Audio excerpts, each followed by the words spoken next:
ഡോക്ടറായി വന്നാലും കളക്ടറായി വന്നാലും എഞ്ചിനീയറായി വന്നാലും പ്രൊഫസർമാരായി വന്നാലും വാർഡ് മെമ്പറായി വന്നാലും ഏത് നിലയിൽ വന്നാലും എതിർഭാഗത്തുള്ളത് മുറിയന്മാരാണെങ്കിൽ ഒന്ന് സൂക്ഷിച്ചോളാൻ. ഡൽഹി ഭീകരാക്രമണം കണ്ട് നമ്മള് ഞെട്ടിത്തരിച്ചിരിക്കുമ്പോൾ, മുംബൈ ഭീകരാക്രമണം ദുരന്തർ എന്ന സിനിമയിലൂടെ നമ്മളെ കാണിച്ചു കൊണ്ടിരിക്കുമ്പോൾ വീണ്ടും ഒരു താടിയും തലപ്പാവും വെച്ച ഒരു യൂട്യൂബർ കാക്ക ആ യൂട്യൂബർ മേഖലയെ എങ്ങനെ തന്റെ വരുതിയിലാക്കാം എന്ന് പഠിപ്പിക്കുകയാണ്. നോക്കിക്കോ, കാക്ക ഏത് മേഖലയിലാണ് പ്രശസ്തനാകുന്നതെന്ന്. നടക്കട്ടെ. മലപ്പുറത്ത് സിദ്ധൻ ചമഞ്ഞ് യുവതിയെ പീഡിപ്പിച്ച യൂട്യൂബർ അറസ്റ്റിലായി. മിറാക്കിൾ പാത്ത് എന്ന യൂട്യൂബ് ചാനലിന്റെ ഉടമയും ഉദിരംകോയിൽ സ്വദേശിയുമായ സജിൽ ചെറുപാണക്കാടിനെയാണ് പോലീസ് അറസ്റ്റ് ചെയ്തത്. ദിവ്യഗർഭം വാഗ്ദാനം ചെയ്താണ് ഇയാൾ യുവതിയെ ബലാത്സംഗം ചെയ്തത്. വാർത്തയുടെ കൂടുതൽ വിവരങ്ങളുമായി പ്രശാന്ത് നിലമ്പൂരുണ്ട്. പ്രശാന്ത് പറഞ്ഞോളൂ.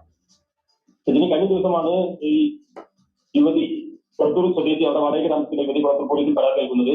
ഈ സജിൽ സർഫുദ്ദീൻ എന്ന് പറയുന്ന ഉദിരംകോയിൽ സ്വദേശിയാണ്. അയാൾ ഒരു യൂട്യൂബ് ചാനലിന്റെ ഉടമയുമാണ്. അയാൾ അന്ധവിശ്വാസം പ്രചരിപ്പിച്ച് വ്യാജ സിദ്ധനായ ദിവ്യഗർഭം ധരിപ്പിക്കാമെന്നൊക്കെ ധരിപ്പിച്ച് ഈ സ്ത്രീയെ ലൈംഗികമായി പീഡിപ്പിക്കുകയായിരുന്നു. ഏറ്റവും പ്രധാനപ്പെട്ട വിഷയം, ഇദ്ദേഹം മറ്റൊരു കൽപ്പകഞ്ചേരി പോലീസ് രജിസ്റ്റർ ചെയ്ത മറ്റൊരു പീഡന കേസിൽ കൂടി നേരത്തെ പ്രതിയാണ്. അതിൽ പരാതിക്കാരിയായ യുവതിയുടെ ബന്ധുവിനെയാണ് പിന്നീട് സൗഹൃദം സ്ഥാപിച്ച് ഇയാൾ ഇപ്പോൾ ബലാത്സംഗം ചെയ്തത്.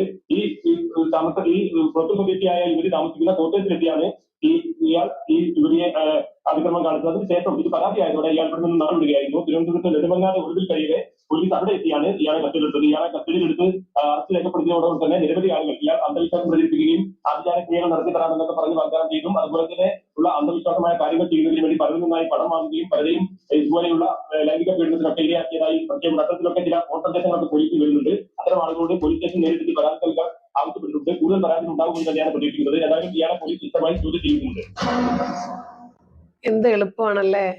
ഏത് നിലയിൽ വന്നാലും ഇവന്മാരാണ് എതിർഭാഗത്തെങ്കിൽ സൂക്ഷിച്ചോ, ഒരല്പം ഒരു 8 അടി മാറി നിന്നോട്ടാ.